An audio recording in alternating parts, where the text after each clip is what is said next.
service. All right, GPSs. I think they're. Do you need the other one too, or did you get the other one? No, I got mine. What? Yeah, I got that. You want to download that too? That was mine. Did you clear it all up before? Yeah. What team were you on? Two. I just turned it in.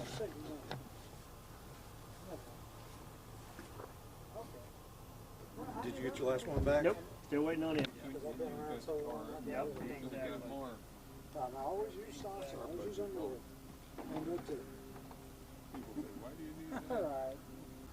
Okay, and then plus what Joe's doing, we should know what we covered, what we didn't cover.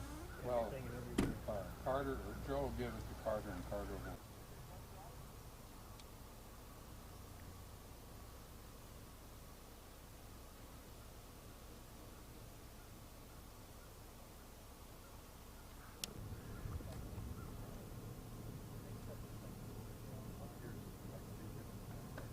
There goes the string. All right, first of all, your name? I'm Lieutenant Dan Kane. Yeah, tell me a little bit about today. Y'all started out pretty early. Kind of give me a rundown of what happened today. Ever since we got the call, we've been out there, every morning before daylight and then after dark. We can't really search too much after dark; it's not as safe. And today started out like any other, and except we had Montgomery County Search and Rescue helped us. Texas Echo Search also helped us, and then augmented by some of our guys from our other divisions. Parks and Wildlife has also helped us. And so this morning we had some hits on the sonar that we dove on a couple of them, and this one looked pretty good. And this afternoon we actually recovered the body. Tell me about where the body was in relation to where he lived, and what kind of give me an idea of what where the boat had been found by his father and such. We found him, and he was still down, and we found him probably about 300 or 400 yards from where the boat was found, and it was directly south towards the 297 bridge. Now, what about something like the cold water? I mean, kind of explain how being down that long. Usually here 2-3 days, but we're about a week down. The cold water actually slows the process down, and which is a good thing that we're able to recover him rather than having to wait for more days to pass for him to float. It's a lot easier to do it that way. What about now? Kind of explain the situation with the dog. I mean, they were trying to figure out the dog, how the dog got from point A to point B. So the dog. Yeah. There was one of the biggest mysterious things at first was the dog in the backyard. Yes, it was, and we couldn't figure out how the dog made it home. It was too far for the dog to make it on its own.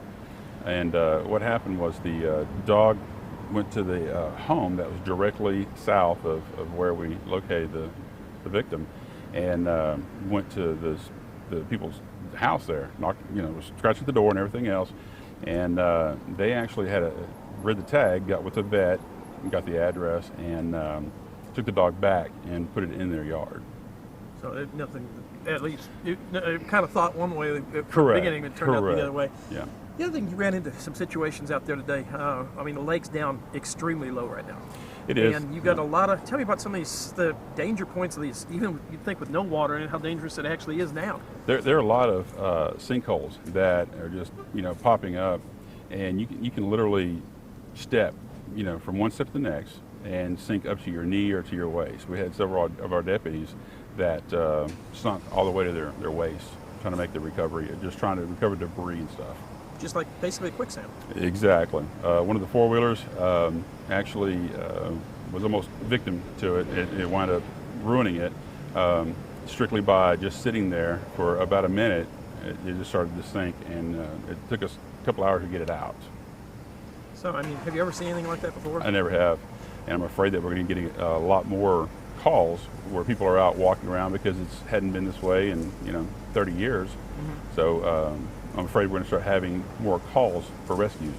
Tell me one other thing too. We're talking about that night of the situation. He left home, was going to go meet a buddy. He ran into some problems there.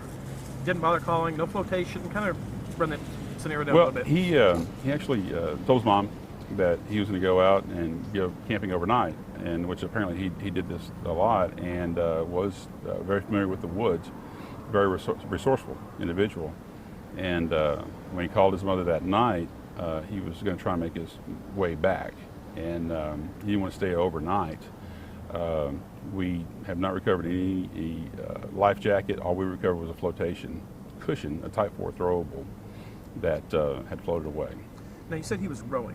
What had happened there? You said Well, on one of his phone calls, when he called family members, he told them that his trolling motor had quit or the battery had died, and he was going to try and use his paddle and paddle back towards Bentwater to the south.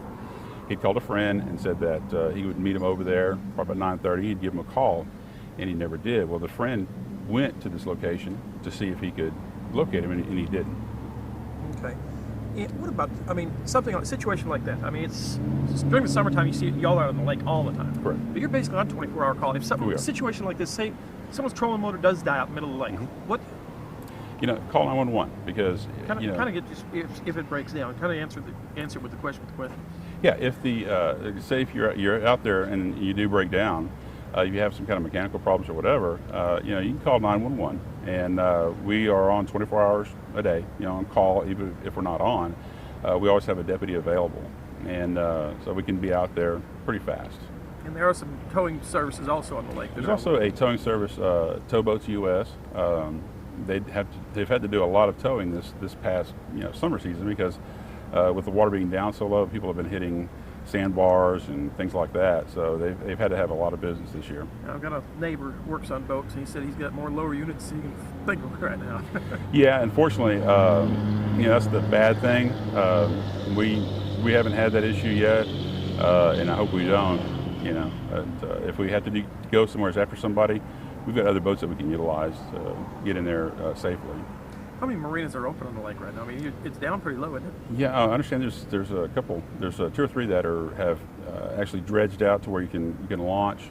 You can still go and get to your boat and actually enjoy the lake.